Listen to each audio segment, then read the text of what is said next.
Okay, I think we can start. So good morning, everyone. I hope you see my slide. I think it's okay. All right. Welcome to this third webinar of the Access series dedicated to technologies and in particular dedicated to pilot lines and their collaboration with chip competence centers. My name is Laure de Tassini. I'm a European project manager at Mineralogic, and I am very pleased to introduce today's session focused on the FAMES pilot line and its collaboration with the ASTEERICS Competence Center. So before we start, a few technical points and practical points. This webinar will last 1 hour. It is being recorded and will be later available on the Access YouTube channel. And the presentations will also be shared after the webinar. All participants are currently on mute to ensure the best audio quality during the presentations. Feel free to ask your questions throughout the webinar using the chat. We will try to answer all your questions at the end of the sessions, as well as during the final Q&A discussion. If we do not have enough time to address all your questions live, we will contact you after the webinar with relevant answers. Before starting the technical presentations, I would like to briefly introduce the broader European framework behind these initiatives and the Access project itself, and also the objective of this webinar series. I'll just put my slides in full screen. So as many of you know, Europe is currently accelerating its efforts to strengthen the semiconductor ecosystem through the European Chip Act and the activities implemented under the CHIPS joint undertaking, also known as CHIPS. The ambition here is clear: reinforce Europe's technological sovereignty in semiconductors, increase innovation capacity, and facilitate the industrial deployment of advanced technologies across Europe. To support this ambition, several strategic instruments are being deployed. The pilot lines, which provide access to advanced technological infrastructures and manufacturing capabilities. The competence centers, established in member states to support companies, especially SMEs and startups. And the design platform, which will facilitate access to design tools. So the challenge today is to ensure that companies and end users can easily understand Access and benefit from them.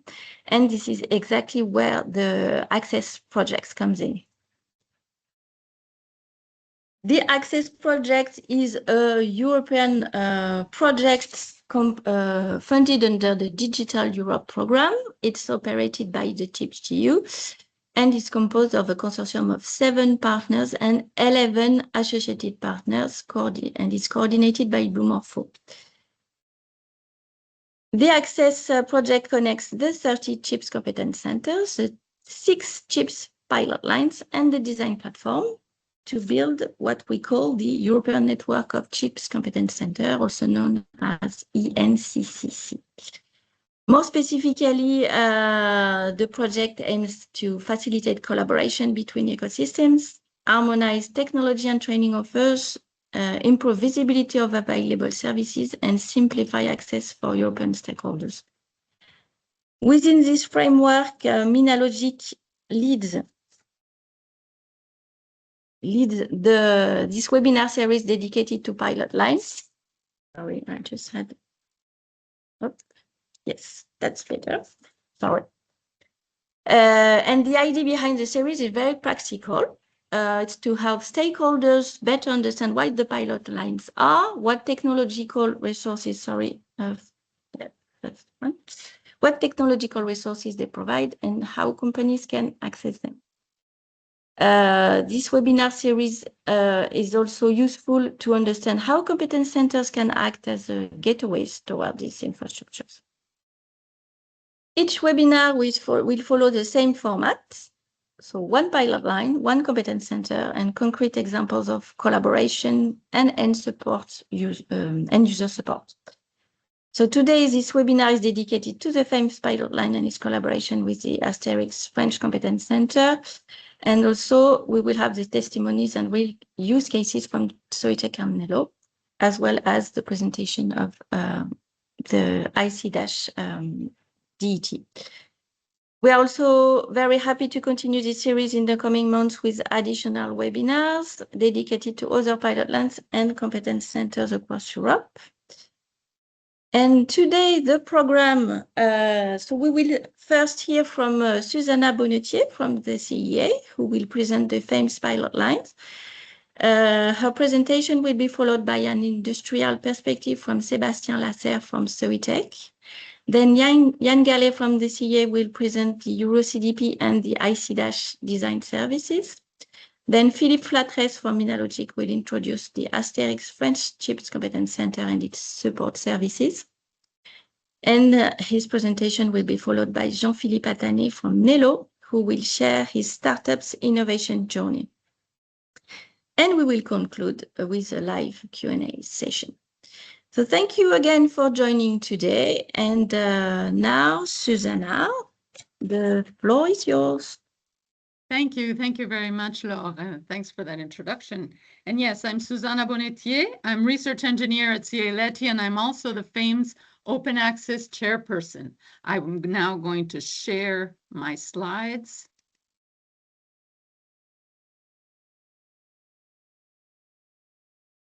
Please let me know if you can see them, and I will put these in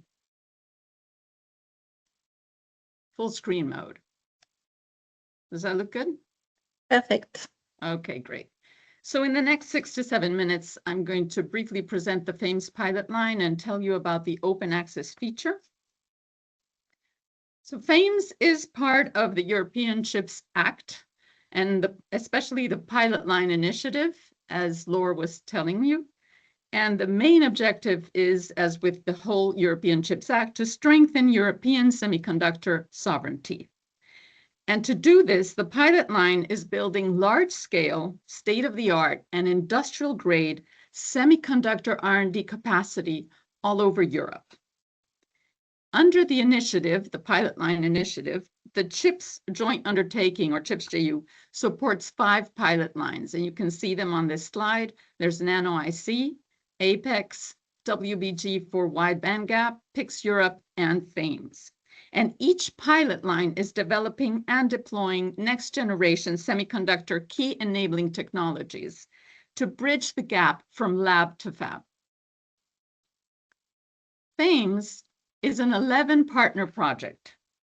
Its budget is 830 million euros, which is very important for a European project. And it has a special advantage of offering almost half in capital expenditure. So it allows us to invest in clean room tools and about half of it in operating expenditures, which serve to finance R&D programs that are defined and carried out by the 11 partners. So FAMES is a distributed pilot line, meaning that there are 4 hosting sites. Hosting sites are sites that benefit from clean room tools. And those are located at VTT in Finland, Tyndall in Ireland, Silicon Austria Labs in Austria, and saint-etienne in Grenoble.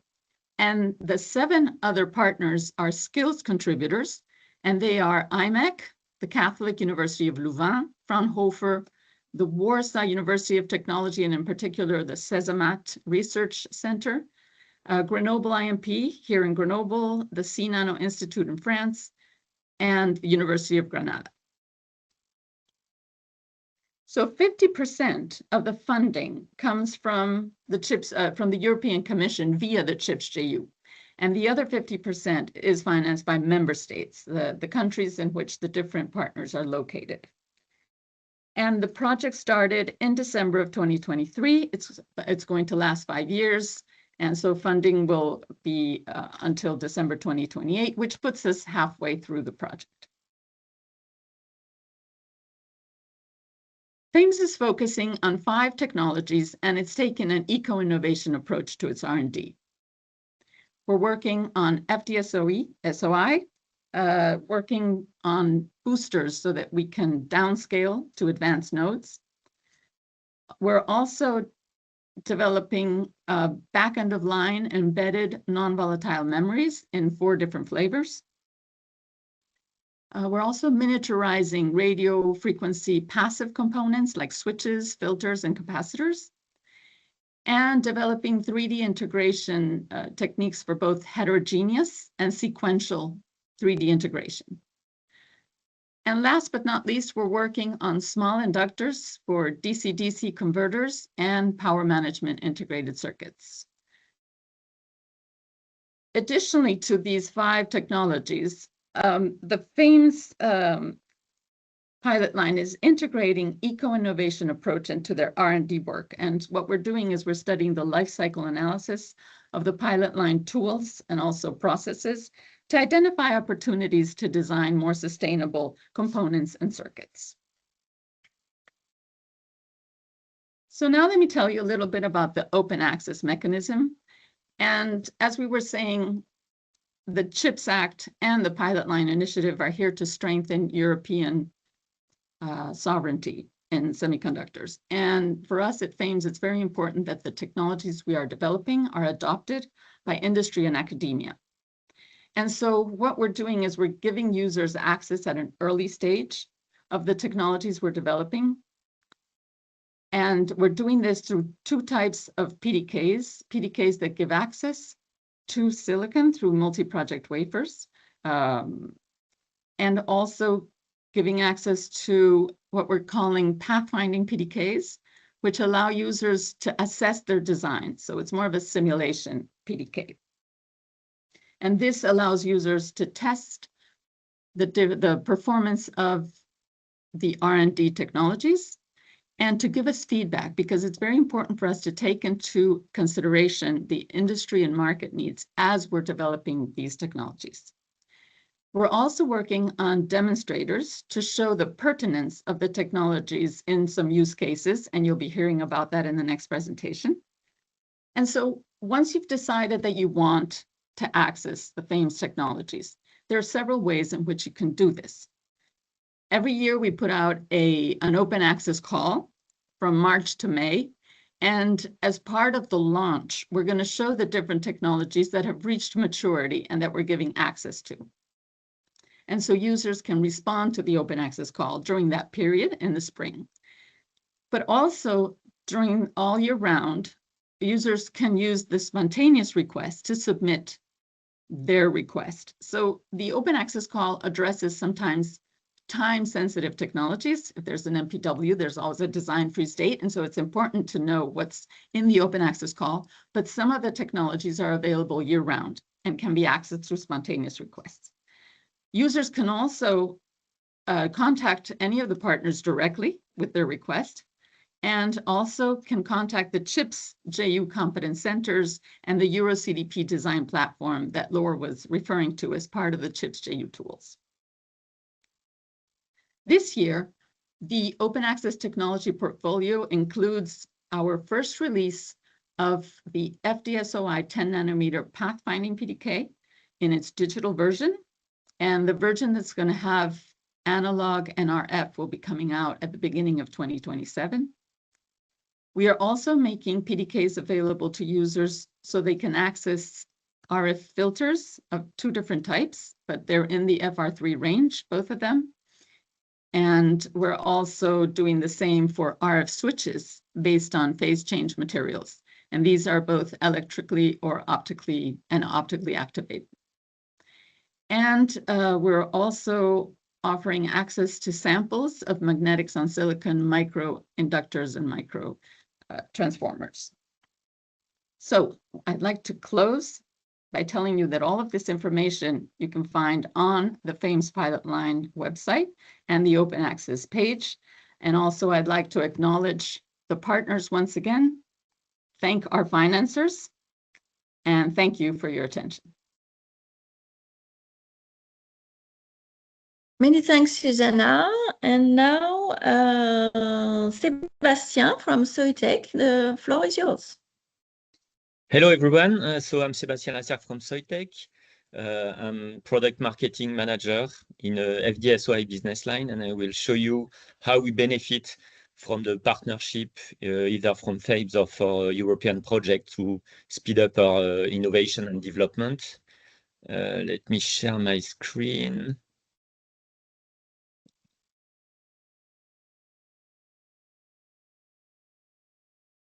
Can you see it now? Yes, perfect. Okay, great.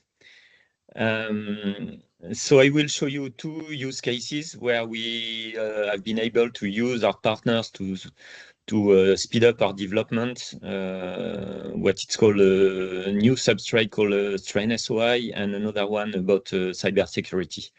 So just a quick reminder where Soitec is in the value chain. So we are a leading supplier in engineered substrate. So we are buying bulk materials, and we are enabling foundries to develop new technology that are serving afterwards the fabless, and typically we are serving three end markets. We are FD-SOI technology is used in mobile and communication, technology and application, automotive and industrial, and also edge in edge AI. How do we accelerate our innovation? So innovation is clearly a DNA for Soitec. We need to innovate to stay ahead of the competition. So traditional development is done sequentially. So we start with R&D, and then we move to industrialization and HVM, high volume manufacturing. What we have tried to do is to try to reduce this time to market by using our partners. And typically, we are trying to parallelize early sample inside some kind of near industrial scale manufacturing line. And we also develop the synergy within the FD-SOI ecosystem by linking RTOs like CALAT and the foundries, which are our customers, like Global Foundry. So the benefit we got is that we are able to access a pilot line, typically through FAMES, who are developing the next generation of FD-SOI, and we are able to test and validate our innovation and our new substrates in a kind of pre-industrial clean room. And as an industrial, we are also bringing earlier in the development cycle the quality and customer requirement directly to the RTO, which is helping afterwards also to speed up the industrialization phase as we anticipate the quality level that is going to be required by the foundries. It helps also to drive the adoption of our customers by starting some early samples, and where we are able to co-design the next generation of substrate with the foundry, and this is clearly helping. We are helping the speed up of the development by synchronizing the qualification protocol directly with the foundry, and to right away ensure the right performance and right level of reliability just after the new substrate is available. I will show you now two use cases. One is about a new cyber substrate that we are currently developing. So typically through FAMES, CALAT built what is called Vasco, which is a AES demonstrator. Inside this test vehicle, CALAT designed some specific structure to test and to characterize the robustness of the technology against sophisticated side channel attack or fault injection. And typically, it has been demonstrated that 22FDX is 150 times more resistant than a 28 nanometer bulk technology. And it takes 60 times longer for the initial vulnerability identification compared to a standard bulk technology. On the right side, you see the results showing the early demonstration of the robustness of FD-SOI's resilience against laser fault injection. So we currently have a next generation of substrate under development to go even further and to add a kind of shield, which is represented on the top right, inside the substrate, to have a substrate which will be completely resilient against backside laser fault injection. So that's one example where we use and we benefit from the FAMES pilot line to develop a new type of substrate and accelerate the cycle of development for this type of new substrate. A second example is regarding the strain-SOI. So strain-SOI is a substrate that is going to help the mobility of the electrons and speed up the NMOS devices in order to increase the performance of the next node in FD-SOI by something around 25%. So the way we develop these new substrates is we typically use the FAMES pilot line in order to provide the first generation of strain-SOI substrate, so that it can be directly tested inside the FAMES pilot line. This new substrate is bringing both more computing power, so it's competing against 7 nanometer FinFET technology regarding the performance, and it brings also a lot of benefit regarding the analog and RF performances by being able to achieve more than 500 gigahertz FTF max, which is a key figure of merit to design high frequency application above 100 gigahertz. So then we use the FAMES pilot line to develop the first generation, and at the same time we are involved in a European project called FAST, where with the foundry, which is our direct customer, we are enabling a pilot line to build this new substrate. We are aiming a qualification in 2030, and with our partners, Global Foundry, which is going to be our customers, they are developing the technology to enable a new type of application and customers starting in volume in 2031. And that's the end of my talk. Many thanks, Sébastien. Now we were going to hear from Yann Gallet, who will present the euroCDP and the IC- design services. Yann, the floor is yours. So good morning. Okay. Is the slide? Yes, we see your slides. Perfect. Thanks. So good morning, everyone. So I will talk about both euroCDP and the IC-DET today. So first of all, so as Laure introduced, so the EU Chips Act aim to strengthen the Europe's semiconductor industry across the full value chain. So by supporting companies from early innovation and the chip design through to both technology development and manufacturing. And euroCDP will give European companies access to the tools, the infrastructure, the expertise, and support they need for design, for turning innovation chip ideas into a real product, and then, of course, bring them to market. And euroCDP has the objective to deliver an integrated platform offering all essential services in one place. So to reduce first design technical barriers and overcome the complexity of design chips and fast track prototyping, to reduce design cost barriers and give access affordable solutions to lower the entry cost, and specifically for EDA tools and IPs, and also to encourage VC funding to support startups and to face lab to prototype. So euroCDP has the mission to connect those users, so fabless companies, with relevant partners for designing chips. So it has two key elements. So the first layer is the platform coordination team.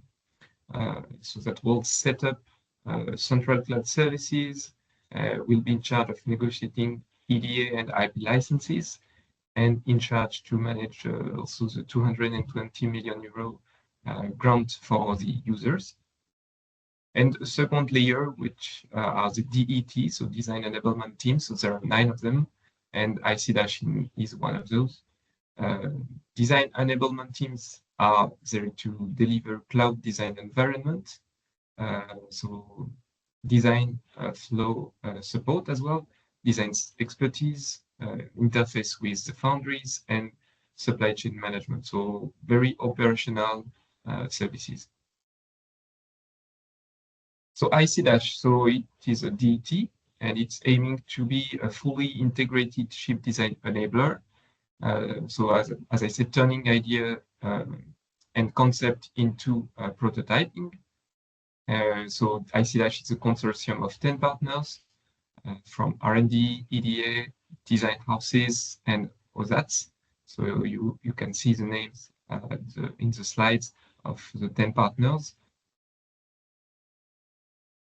And IC- gives access to cloud design services on one side. So it's a secured computing and storage capacities to host design projects and the design flows. Design services as well, provided by all IC- partners. And of course, fabrication services with supply chain management. So if we look into more details, so IC- is the only DET offering a full end-to-end support across the entire chip design value chain. So again, from the bold idea to custom chip solutions, we will deliver emulation services, emulation capacity for pre-silicon verification, various range of design services, access to foundries. So foundries are Global Foundry, Samsung, ST, XFAB, and also give access to the pilot line. So FAMES introduced by Susanna, as well as Apex for more advanced technologies. IC- will deliver services for packaging, assembly, and post-silicon validation, including test planning and execution. And we, as a consortium, try to focus on solutions for embedded systems. So since the partners have relevant quality certification and product certifications for the embedded market. So to summarize, so IC- will give access to secure cloud-based chip design environment, an emulation platform, end-to-end chip design services, integrated supply chain, so from R&D to final test, and also euroCDP assets and its ecosystem. Thank you for your attention, and you can find out more information on our website, ic-EU. Thank you. Many thanks, Yann. And now Philippe Flatres from Minalogic will introduce the ASTEERICS French Chips Competence Center and its support services.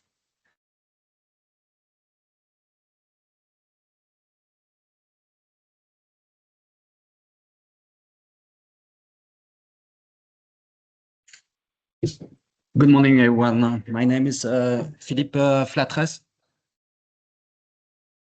We are in the same room.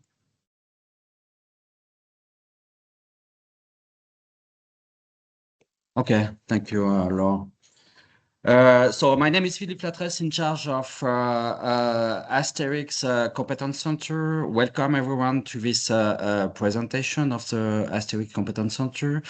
As you may know, ASTEERICS stands for Attractivity, Services, Training to Energy Efficiency, Rich on Integrated Circuit and System.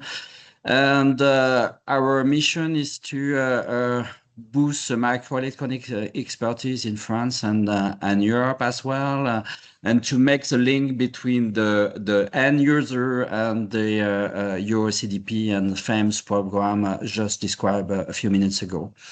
So this is a national initiative managed by Minalogic, founded by France 2030, and co-founded by the European Union, in order, as I said, to strengthen our tech ecosystem. So who we are the French Competence Center for microelectronics. Our main objective is to lower the barrier for a company who wish to move to IC and to ASIC, and we are here to accelerate the shift. And so we focus on promoting, of course, the energy efficient technology available in Europe, like FD-SOI, gallium nitride, and silicon carbide. And also we work with labs and end users to reduce the risk, reduce their cost, and at the end of the day, make microelectronics more, I would say, known, inclusive, mastered, and more widely exploited by France and the European community. So how are we organized? We are built on a collaborative national and European network. So at national level, we are driving the program in collaboration with CNFM and Captronic for trainings. But we have also strong relationship with regional innovation clusters like Actantis, Smart Power, Alpha RLH, Images on a Network, Image on Réseau, and Systematic. And we are also deeply connected with all the competence centers available in Europe. There is today 30 European competence center. So if you need any knowledge, any contact with another university, laboratories, companies, you can use the access network in order to get access to the right solution or to the proper knowledge. And so our motivation is clearly there is a lack of I would say ASIC development or chip development in Europe, and there is clearly from our point of view, and I'm fully convinced that there is a strong benefit for any companies to switch to ASIC from electronic system. First of all, for better performance. So this is something that is well known, increase in terms of performance, frequency, reducing power consumption, also reducing the swap, the size, the weight, and power, and enabling the companies to address and to move to adjacent market and increase their revenue. Also, there is a cost benefit of manufacturing using less material and less number of process steps, and also environmental benefit because we will use less material and reduce the overall power consumption. And this is a way also to master critical block and increase the barrier against system copying. So this is something very important to think about to move to ASIC. Last week I was discussing with a company saying we want to use ASTEERICS and we want to move to ASIC simply because there is 10x in terms of chip size we can gain compared to what we have today in for our equipment, and we will make our antenna, our solution really it will become a commodities. So this is the kind of number you need to have in mind. So you can easily gain 10x on a metric by switching to ASIC. So the way we proceed, so we are making the link between companies and technical partners, and we guide you on 3 steps. First, awareness, networking, and communication. So this is step 1. Step 2, we are here for mentoring. We are also proposing a training offer, and we are making also the matchmaking between your company and also the technical partner. And we are not here at the beginning, only at the beginning of the process. We are here to support you along the development from the feasibility study to the production phase. And around us, we have technical partners. Just one of the major ones is euroCDP and DET, and offering their toolbox and distributed service, and also EDA and IP licenses and specialized technical support if needed. We can also drive you to some specific design house for your design, prototyping, and verification and layout optimization, packaging solution as well, PCB. And if you have an ambitious and disruptive solution, we can also connect you with RTU or pilot lines like FAMES just described.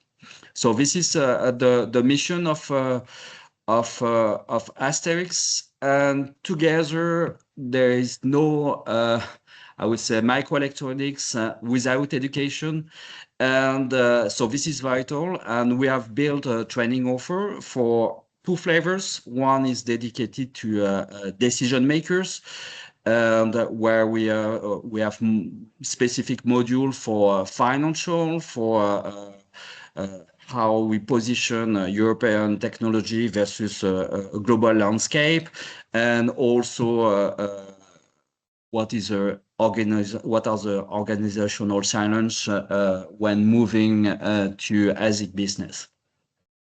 And then the second set of trainings, more dedicated to engineers and technicians, where we deliver advanced and technical solution or insight, and focusing on the energy efficiency solution for sure, like detailed explanation on how on the FDSOI, gallium nitride, and silicon carbide technologies. So to conclude, here I won't go into detail, but this is a ASIC development life cycle, and we support you from opportunity to production.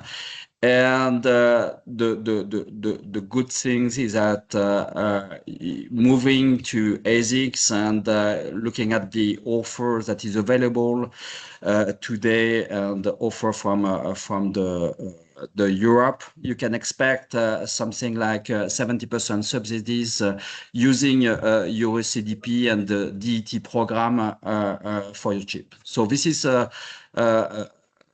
significant support and significant motivation to move to ASIC business. That was the end of my presentation. The floor is the next presentation will be given by Jean-Philippe, and he will explain a use case, how to use the FAMES program together with ASTEERICS and euroCDP. So Jean-Philippe, the floor is yours. Thank you. Thank you, Philippe. I have the pleasure to present you Nellow and how our company is developing thanks to the help of this ecosystem consisting of ASTEERICS, FAMES, and euroCDP.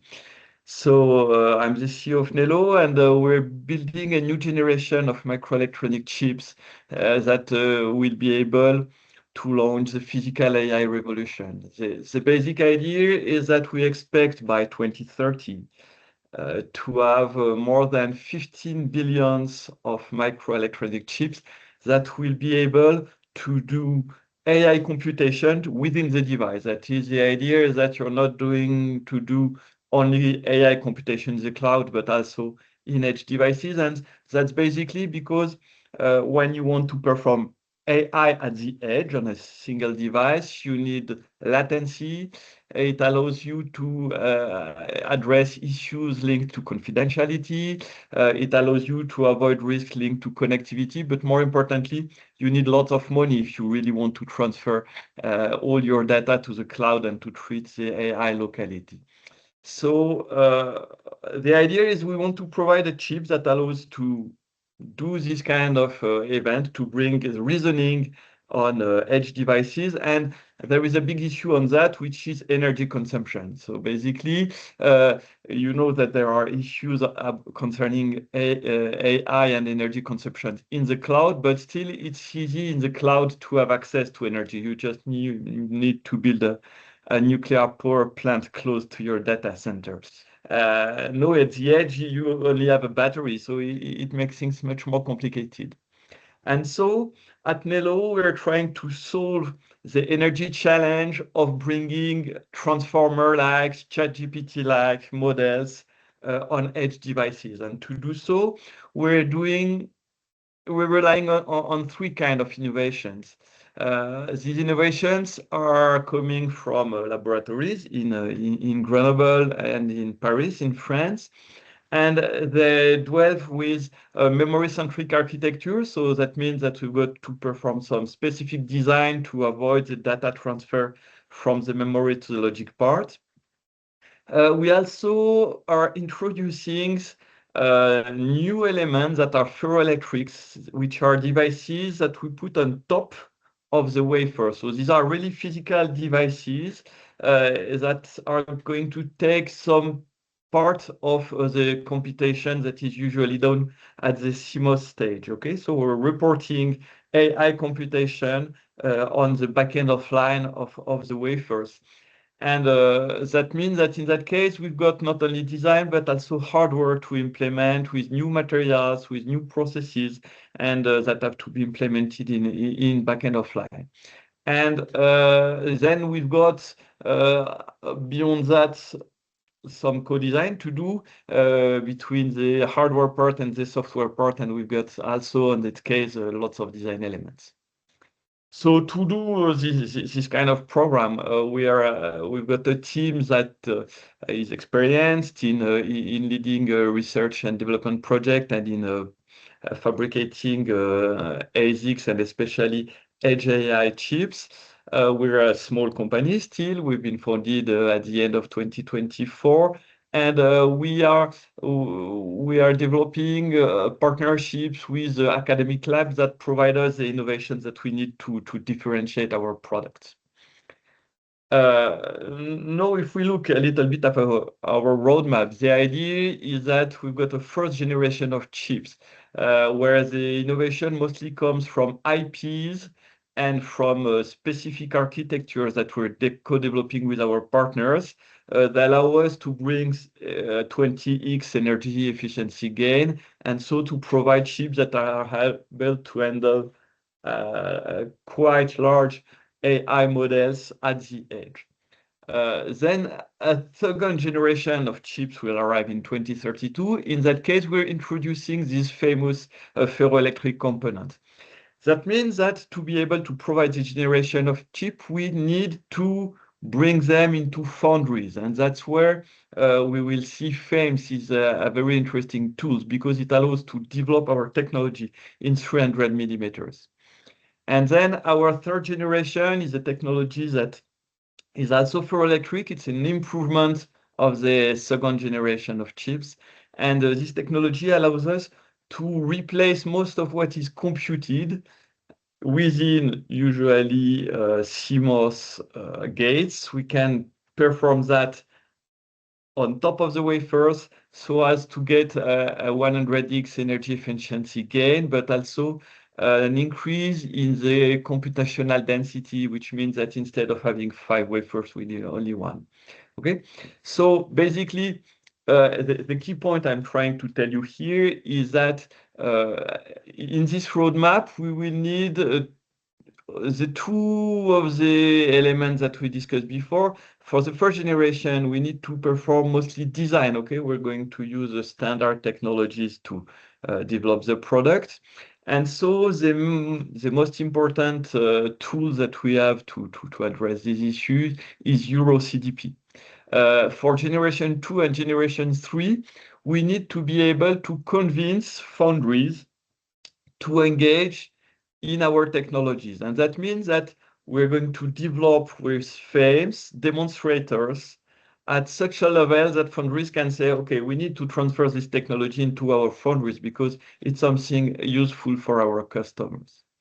And then we will see that ASTEERICS is providing an overall support. So if I try to describe a little bit in more details what each tool is offering to Nellow and how it helps us to develop our company.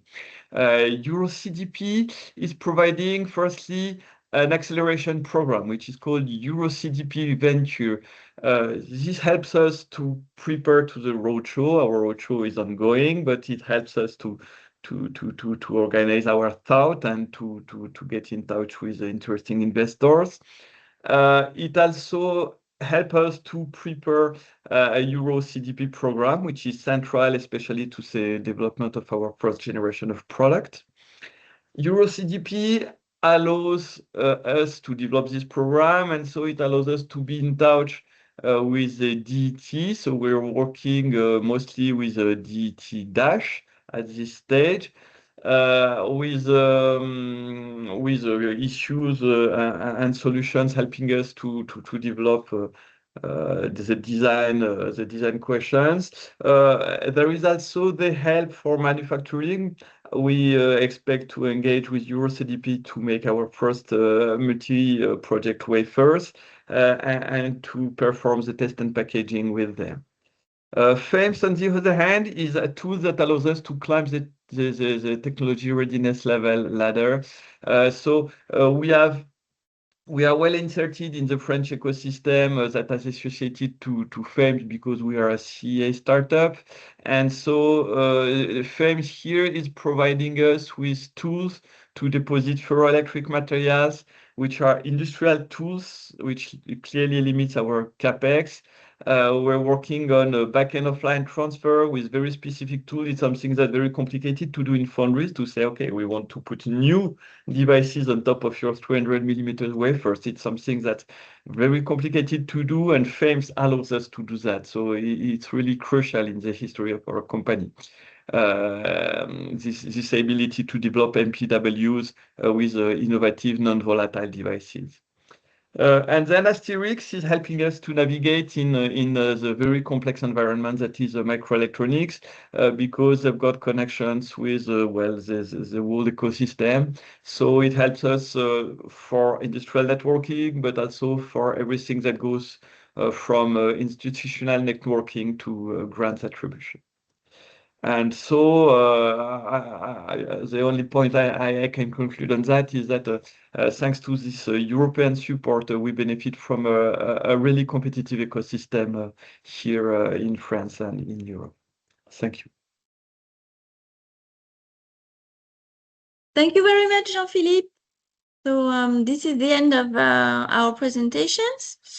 I see that there is one question in the chat from François Legrand, who is asking, who is the operator for training in ASTEERICS offer? So I can answer this question as I am also the coordinator of ASTEERICS. So there are different operators, not only one. For the trainings to engineer and technicians, it is the CNFM, the Captronic, and Smart Power partners that are performing trainings. And for the trainings to decision makers and investors and startups, it will be the other partners. It's more the cluster partners such as Minalogic, Alpha RLH, and Actantis. I hope I answered your question. Are there any other questions? It's a question for Jan, IC-, from Jade. There are available components for photonic integrated circuits. Maybe I don't have the end of the question, Jade. Or maybe you can, if I open your microphone.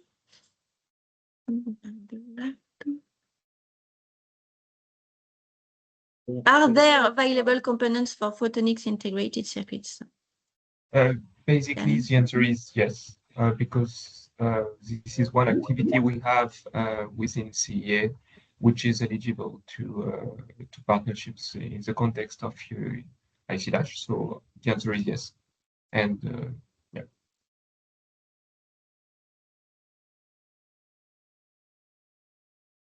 Okay, any other questions?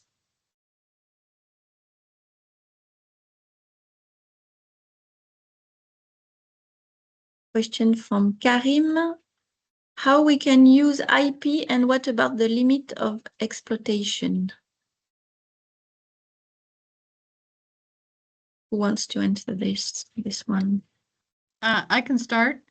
So for all the technologies that are developed on the FAMES pilot line, we can license with a non-exclusivity, and we license all the IP. So if the intellectual property has been developed by the FAMES pilot line, then it's the FAMES pilot line that owns it. If it's been developed by a partner, it's the partner that owns it. And sometimes when there's co-development, that's something that's worked out on a case-by-case basis. But we follow that principle, of course.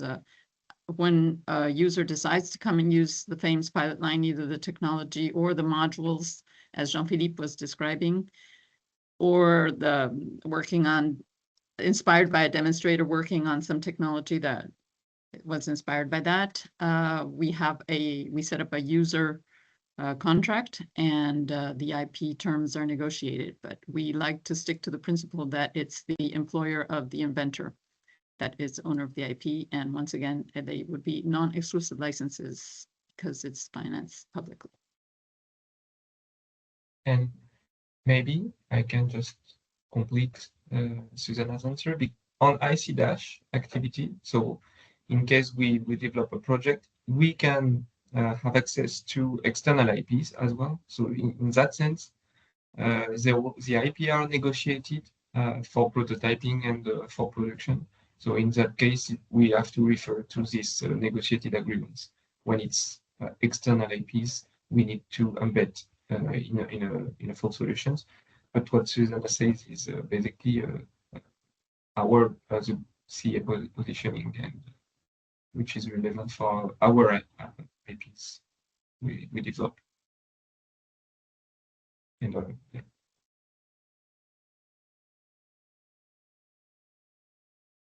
Okay, thank you. Any other question?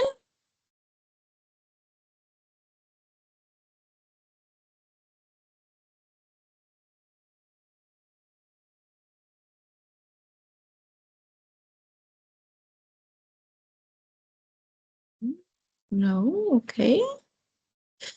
All right, if there are no other questions, then we can end this webinar. Many thanks to all the speakers today for your presentations, and many thanks for all the participants.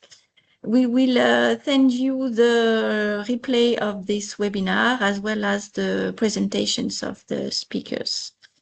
So many thanks again, and I wish you all a great day. Bye-bye. Bye. Thank you for having Bye-bye. us. Thank you. Thank you. And thank you all for joining.